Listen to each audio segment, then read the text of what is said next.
Kicking off the card at UFC 277, we've got a fight at welterweight between Orion Galaxy Kosi, Dana White's Contender Series alum, and boy did he look good over on the show. He's looking to right the ship. He did lose in his UFC debut, albeit it was a banger. He's going to be taking on City Kickboxing's Blood Diamond. Now, if you go on some sites, they have it as Mike Mathitha. If you go on others, including ours, we're going straight to Blood Diamond. This guy, one of the few, well, the only representing Zimbabwe in the UFC. Young career in MMA. It's just 3-1. Came into the UFC at 3-0. Took on Jeremiah Wells in his debut.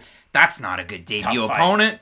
He did end up losing that one, but if you do the deep dive on Blood Diamond, he is cut from that same cloth of some of his opponents. You see Israel Adesanya with a big-time kickboxing record over with WLF, or whether it was over with Glory. You look at another guy, and holy smokes, does he look impressive in Carlos Ulberg at 205 pounds. But when it does come down to Blood Diamond's overall career in kickboxing, 52-14 the record, 17 knockouts. His last kickboxing opponent that I could find was 15-15.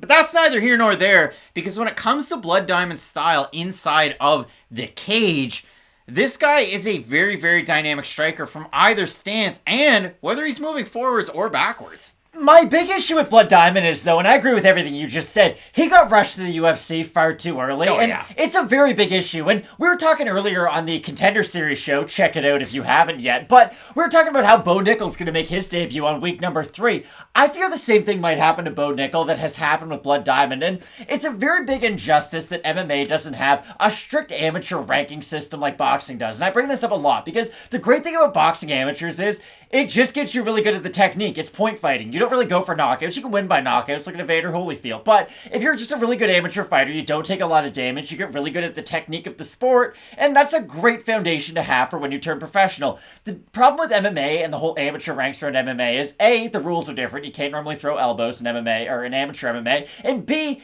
MMA, you take a ton of damage in, so you don't really want to waste yourself on the amateur scene and get taken down 1,000 times, eat a bunch of unnecessary damage that you don't want to take so that you don't have that as a basis when you get your professional career going. That's the big issue with a lot of these fighters with limited MMA experience, but a wealth of experience in things like kickboxing, straight jiu-jitsu, any one area where they don't really have the ability to flesh out a well-rounded skill set, because Blood Diamond is one of the best pure strikers in the UFC.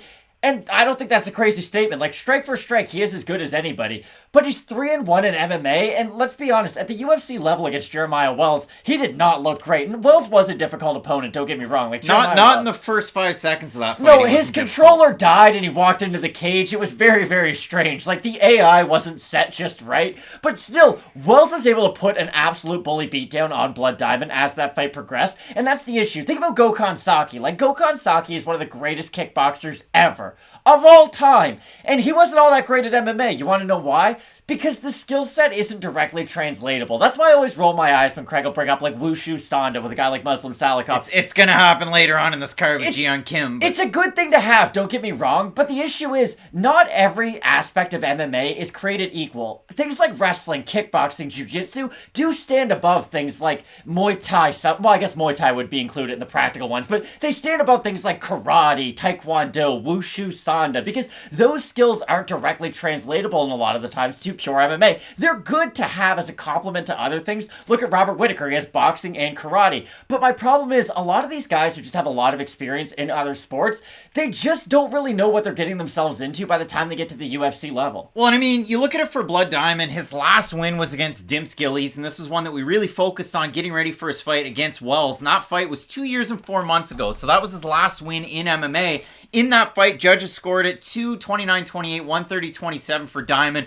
When he had the opportunity to strike and he wasn't held up against the cage, he looked great. Again, the stance switches, really, really weird angles on his shots, not the typical MMA combinations, not the typical kicks and so on and so forth that you're used to, that makes a guy like Alex Pereira, a guy like Blood Diamond, a guy like Israel Adesanya so much fun to watch. But the one thing that I did take away from it was he is very left-hand dominant, and that's one of the things the commentary mentioned. So if he's fighting from orthodox, he's going to try and paw out the left hook. When he's fighting from a southpaw stance, he's going to try and throw it straight out, or again, shovel hook, weird angle. But when you look at a guy like Blood Diamond, and you consider everything all together, he does have a kickboxing stance when it comes to his striking defense. He holds his hands really low and out, and it's one of those things that you have to worry about. It's going to help with the takedown defense. He was able to defend a few of those takedowns from Jeremiah Wells, but ultimately Wells, Daniel Gracie Jiu-Jitsu, able to win out. Matt, we haven't even talked about Orion Cosce. This is a guy, he was a state champ wrestler in California,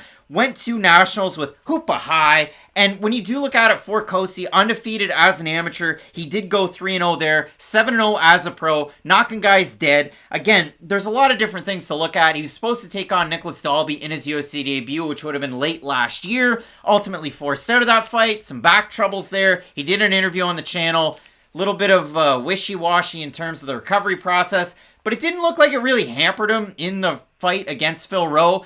Just seemed like he emptied his gas tank, went balls to the wall. Nearly finished Phil Rowe. Wasn't able to get it done. Second round, they kind of go tit for tat, strike for strike. Rowe's able to win out. Gets a TKO win over Cosce. So they've tried to book this fight quite a few times. This is the third time, so third time's the charm. And when you do look at it for him, Blood Diamond was out of one of the matchups. So ultimately, we do get these two guys. We look at the odds for this one. Cosce open to minus 150. He's now minus 172. For Diamond, open plus 130. Now at a plus 146, Matt, we have a look at the Topology votes. Surprise to us as they are to you. We're in the same room, so there's no cheating here. I haven't seen them. You haven't seen them, I hope. I'm going to say over under 70% Cosce. I think it'll be over 50, but under 70. All right, so we're going to have a look. It is slightly under 70. 1,097 total votes. 69% Cosce. 22% by decision. What is that? 54% by submission, 18% by KO or TKO for the 31% that have Diamond, 75% by knockout. Surprised us that it is to you, but it's not a big surprise to me. And ultimately, when it comes down to this fight, one guy has more skills tailored to MMA. So for that reason, I have him, but I'll let you go. What's something that Ogres and Onions both have in common? Oh boy, layers. They've got layers. And that's the thing about Orion in this matchup. He has more layers to his MMA game. Again, if he goes into this fight thinking he's just going to outstrike Blood Diamond, terrible game plan, but he is going to lose in a type of fight like that. But the fact that he can go for the offensive takedown and mix his game up is going to be a big factor. I wouldn't even be surprised if we saw an Orion Cosce knockout, because when you are one of these pure kickboxers and you are that worried about the takedown attempt, like you had mentioned, a lot of kickboxers like to put their hands very low in MMA because it helps them anticipate the offensive shot from their opponent. So maybe there is a world where Cosce's able to fake low, go high, a la Chad Mendez back in his prime, but I do think Orion's the much safer pick in this matchup for the reasons that we stated. He has the much more well-rounded game, and that's the interesting thing about Blood Diamond. Like, they say you can't teach an old dog new tricks. He is 34 years old and only 3-1 in MMA, so like, if he doesn't look good now, the time's starting to run out. Blood Diamond's MMA fights, 2017, 2018 against Huang. In that fight, he submitted him. Huang looked completely lost on the ground. He looked like a lightweight that moved up to welterweight on short notice. Fought in 2020, and then in 2022, he had signed in the UFC quite a ways before he had actually fought. And if you look at it for Cosce, not a good strength of schedule either. These are the records of his opponents as a pro. 1-1, 1-3, 1-0, 4-0. He fought Danny McWilliams, who got finished by Louis Cosce and Orion Cosce and Leon Shabazian and Edmund Shabazian. Danny McWilliams, as I made the joke once before. He gets brought up a lot of Thanksgiving dinners, doesn't he? They're like, hey, remember Danny? We took him out. The kid got beat off by a brood of brothers in back-to-back sequences. How many B's can I fit in there? More than Danny McWilliams did with beatings, who was 18 of 43, and then an opponent who was 2-2. So again, both of us going with Galaxy Cosce in this matchup. Let us know if we're overlooking Mike Mathitha, Blood Diamond, the striker. Or are you going with Galaxy Cosce in this matchup? We have a big-time card set with 2 title fights up at the top. Keep it locked in with Fight Night Picks, as we always say. Let's get into it.